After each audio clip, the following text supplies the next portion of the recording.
Welcome to Chilies and Smoke. I'm Brad Prose, and today I've whipped up this delicious, juicy, and tangy Fresh Pico de Gallo. Now my recipe uses an important technique to have a better texture and to keep it fresher for longer. That's if you don't eat it all right away, which by the way, I'm ready to do. So go watch the recipe, I'm gonna eat.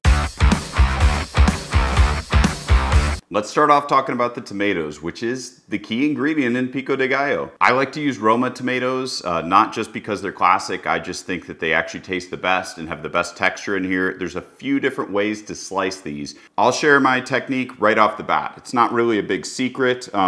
Key is you want to start off by taking off the top of the tomato. So you can do this two different ways. If you want to spend the time, get a paring knife and just take out the top like so. You can also, if you're in a hurry and prepping a lot, you can just simply take a knife and slice off the top as well. Not really going to be a big difference in the finished product. Now, I personally like to slice the top off, and I'll show you why. I can simply go through here, quarter the tomatoes, and then, magic, you can stand it up as you take the seeds out. See how much easier that is? And you simply want to cut the tomatoes in equal size dices. It helps if you have a very sharp knife. Now today I'm going to be using a lot of tomatoes, so I'm looking for about 2.5 cups of diced tomatoes to 1 onion. And I say 1 onion, I know that's not an exact measurement, but you're going to need to choose how much onion that you really want, because not everybody likes as much onion. Now we'll go quickly so you can kind of see the process.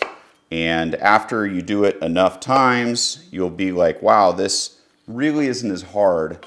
Doesn't take near as long as it seems like it would. The onion's important because you do want to get this at a similar size dice. I try to go actually a little bit smaller than the tomato because the tomato is the star. So what I like to do is I like to cut it in half and then carefully slice across twice.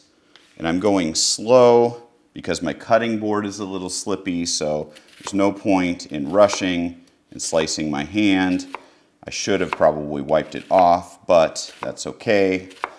I guess going slow kind of shows you a little bit more about the process anyway. So make sure you have your knuckles curved back and you can go ahead and get fairly even dice. Okay, now choice of chilies. So you can use serrano peppers if you want to. We like to use jalapenos because, again, the kids, I know, I need to make my own batch for me sometimes.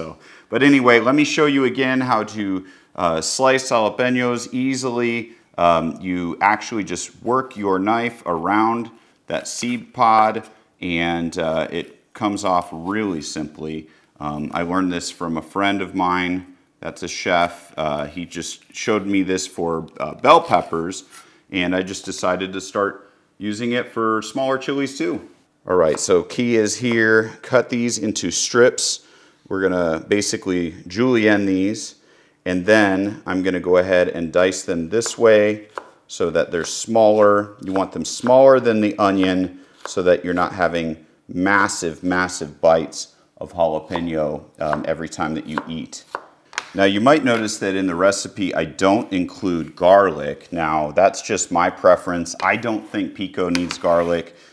Feel free to add it in as well. I would do 1 clove per batch of the recipe. So I like a lot of cilantro in my pico. Just gonna go ahead and get this into a fine dice.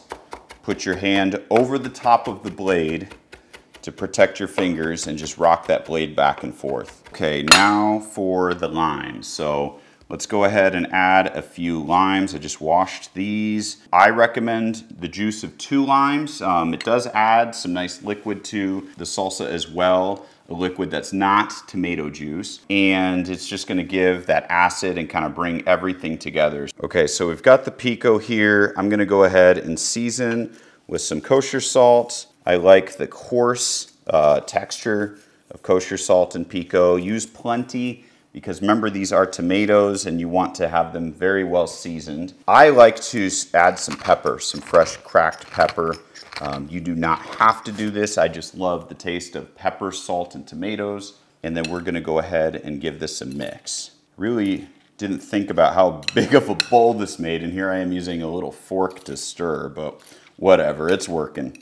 All right, so to taste test, it's important to test it with the chip. I know that that sounds funny, but the chips have salt, so they are going to add salt to your bite. So you don't want the salsa to be absolutely perfect on its own because it might be too salty as you're eating it with chips. Let's be honest, I just wanted a chip. Another taste test. All right, that was perfect. Just great balance of salt. The lime really comes through, the cilantro comes through. It definitely needs more time to rest, but I'm gonna make a plate of something because we have fresh pico and I'm hungry, so. Don't worry, I came prepared. I've got some smoked chicken thighs, some freshly made rice, and some homemade black beans. All right, I got the pico in a more manageable bowl to serve, and we'll just go ahead and top it, which is this just perfect, fresh combo. Awesome, this looks so good. What I'm also gonna do is I'm gonna give away a bottle of Sedona Sand all-purpose seasoning. Just leave a comment below saying I want seasoning and whatever else you wanna say. Subscribe to the channel. I'll announce the winner next week in the description. I hope you guys like this recipe. Let me know if you try it. I love your feedback. Cheers, and we'll see you next time.